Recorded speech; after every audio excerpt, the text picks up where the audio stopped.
এটা সুদীৰ্ঘ গণ সংগ্ৰামৰ মাজেদি গঠন হৈছিল অসম গণ পৰিষদ।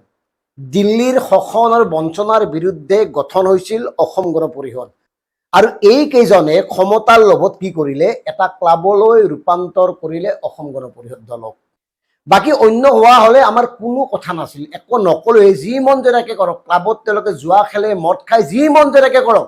কিন্তু অসম গণ পৰিষদ 855 জন যুৱকৰ কেঁচা তেজৰ বিনিময়ত গঠন হোৱা এটা দল, অসমীয়া জাতিৰ ত্যাগ, ঘাম আৰু আবেগৰ বিনিময়ত গঠন হোৱা এটা দল। এই কথাটো এওঁলোকে পাহৰি পেলাইছে। ক্ষমতাৰ লোভত অন্ধ হৈ এওঁলোকে পাহৰি পেলাইছে কিয় দিল্লীৰ শাসন আৰু বঞ্চনাৰ বিৰুদ্ধে গঠন কৰা হৈছিল অসম গণ পৰিষদ। এওঁলোক পাগল হৈ গৈছে, মতিভ্ৰম হৈছে এওঁলোকৰ, কাৰণ এওঁলোকক ক্ষমতাই অন্ধ কৰি পেলাইছে।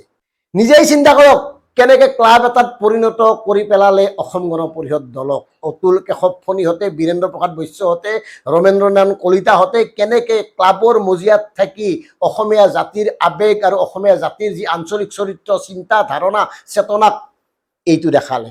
গতিকে আমি সুধিছো, এওঁলোকৰ বিৰুদ্ধে কি ব্যৱস্থা গ্ৰহণ কৰা উচিত।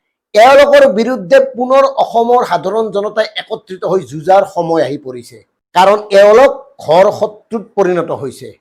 ভাৰতীয় জনতা পাৰ্টিৰ অক্সিজেন লৈ জীয়াই থাকি এওঁলোকে সম্পূৰ্ণভাৱে ওলাই কৰিছে আঞ্চলিক দলৰ চৰিত্ৰ আৰু বৈশিষ্ট্য। মানে এনেকুৱা লাগিছে এওঁলোকৰ মাজতে এতিয়া টিকটৰ ক্ৰয় বিক্ৰয় হয়। বীৰেন্দ্ৰ প্ৰসাদ বৈশ্য কিয় দিলে নিজেই ভাবক।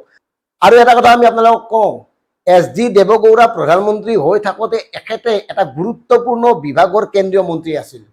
কেন্দ্ৰীয় তীখা আৰু খনি বিভাগৰ মন্ত্ৰী হৈ থকা সময়ত এওঁৰ জীৱনৰ আটাইতকৈ ডাঙৰ কামবোৰ সংঘটিত হৈছিল, আৰু তাৰ ফলশ্ৰুতিতে এওঁক এতিয়া সমীহ কৰি চলে এই ক্লাবৰ মেম্বাৰসকলে, ক্লাবৰ সভাপতি সম্পাদকসকলে।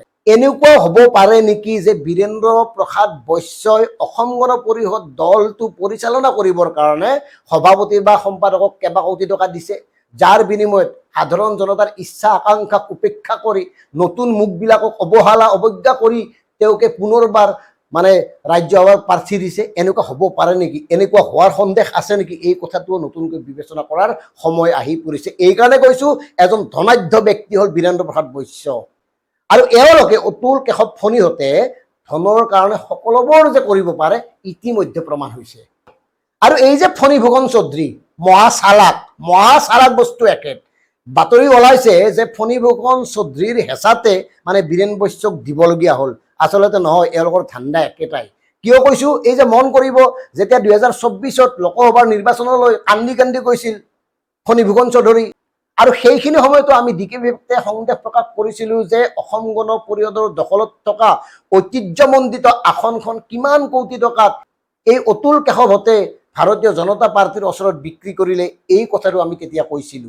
আৰু মন কৰিব, লোকসভালৈ গ'ল ফণী ঠিকেই, আৰু তাত পুনৰ নতুন প্ৰজন্মক উপেক্ষিত কৰি ফণী ফুকন চৌধুৰীৰ পত্নী, ৰাজনীতিৰ অৱা ক খ নজনা এগৰাকী মহিলা দীপ্তিময় চৌধুৰীক প্ৰাৰ্থিত্ব দি জিকাই আনিলে। মানে কি, মানে এওঁলোকে এই অসম গণ পৰিষদক ক্লাবলৈ ৰূপান্তৰ কৰা নাই নে?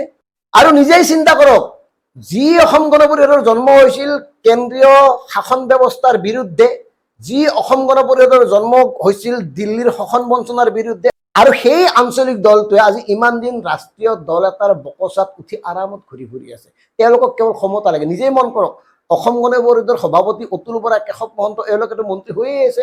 বিজেপি দুবাৰ আহিছে, দুবাৰেই মন্ত্ৰী হ'ল, তৃতীয়বাৰ আহিলে তৃতীয়বাৰে মন্ত্ৰী হ'ব। বাকী কোন আহে, কি হয় কি নহয় বাদ দিয়ক, অসম ক'ত গ'ল, কি হ'ল কি নহ'ল এইবিলাক বাদ দিয়ক। তেওঁলোকে মন্ত্ৰী হৈ থাকিব লাগে, তেওঁলোকে শাসনত থাকিব লাগে। আৰু তেওঁলোকক আৱৰি থকা কিছুমান লোকক মানে বিভিন্ন নিগম বা নিকায়ত উপাধ্যক্ষ দিলে হৈ গ'ল, বিভিন্ন ঠিকা ঠুকুলি দিলে হৈ গ'ল, বিভিন্ন সুবিধা দিলে হৈ গ'ল। এনেকে বৰ্তমান চলি থকা নাই নে অসম গণ পৰিষদ? আমাৰ একদম স্পষ্ট কথা, আঞ্চলিক দলৰ চৰিত্ৰ হেৰুৱাই এওঁলোকে পৰমুখাপেক্ষী হৈ যি ধৰণে জাতিক ব্লেকমেইল কৰি আছে, এওঁলোকে তাৰ কাৰণে শাস্তি পোৱা উচিত। প্ৰায়শ্চিত্ত কৰিলেও এওঁলোকৰ পাপ মুক্ত নহয়, হ'ব নোৱাৰে। এওঁলোকে জাতিটোক যি ধৰণে অৱমাননা অপমান কৰি আহিছে আজি ইমান দিন। গতিকে আমি শেষত কম, এওঁলোকক ঘৃণাৰে উপচাই দিয়ক। এওঁলোকক ইমান পৰ্যায়লৈকে ঘৃণা কৰক যাতে এওঁলোকে ভাবে, এওঁলোকৰ ল'ৰা ছোৱালী আত্মীয় কুটুম চবে যাতে ভাবিবলৈ বাধ্য হয় যে তোমালোকে জাতিক কৰা অপমান, জাতিক কৰা প্ৰতাৰণা, জাতিক কৰা প্ৰবঞ্চনাৰ মূল্য ঠিকেই পাইছে। যাতে ঘৰৰ মানুহেও তেওঁলোকক কয়, তেওঁলোকৰ লাজ বোলা বস্তুটো নাই, বিবেক বোলা বস্তুটো নাই। তেওঁলোকে ক্ষমতাত এনেকে অন্ধ আৰু মাতাল হৈ পৰিছে, যিয়ে যি নকওক গাত নালাগে, গৰুৰ ছালৰ দৰে হৈ পৰিছে এওঁলোকৰ গাৰ ছালবোৰ। কাৰণ এতিয়াও অসম আন্দোলনত অংশগ্ৰহণ কৰি পংগুত্ব হৈ জীৱন অতিবাহিত কৰা লোক অসমত আছে। এতিয়াও অসম আন্দোলনত নিৰ্যাতিত অসংখ্য লোক এইখন অসম মুলুকতে আছে একো সুবিধা নোপোৱাকৈ। অথচ এওঁলোকে কি কৰিছিল, এদিন ৰাজপথত আহিছিল, জয় অসম দিছিল, আৰু এতিয়া কেনেকে বিলাসী জীৱন এটা কটাই আছে।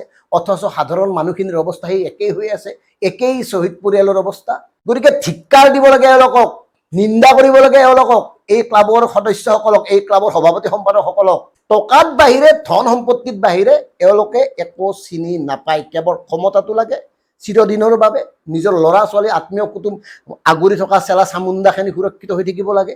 বাকী সাধাৰণ জনতা ক'ত মৰে মৰি থাকক, মূল্য বৃদ্ধি মৰি থাকক। আৰু এটা কথা কৈছোঁ, বিজেপি যে এওঁলোকক একেবাৰে শেষ কৰি পেলালে, প্ৰমাণটো আজিয়ে পাওক। কাৰণ মুখ্যমন্ত্ৰী মহোদয়ে আজি স্পষ্টভাৱে কৈছে যে মানে বিদেশী বিতৰণ কৰিব, বিদেশী বিতৰণ কৰাটো তেওঁলোকৰ লক্ষ্য। যি বিদেশী বিতৰণৰ কাৰণে অসম গণ পৰিষদ গঠন হৈছিল, তেওঁলোকেতো একোডালেই কৰিব নোৱাৰে। তাৰ বিপৰীতে মুখ্যমন্ত্ৰী ডাঙৰীয়াই আজি যি ঘোষণা কৰিলে, সেই ঘোষণাটোৱে তেওঁলোকৰ অস্তিত্ব জিৰ' কৰি পেলোৱা নাই নে? একদম জিৰ'।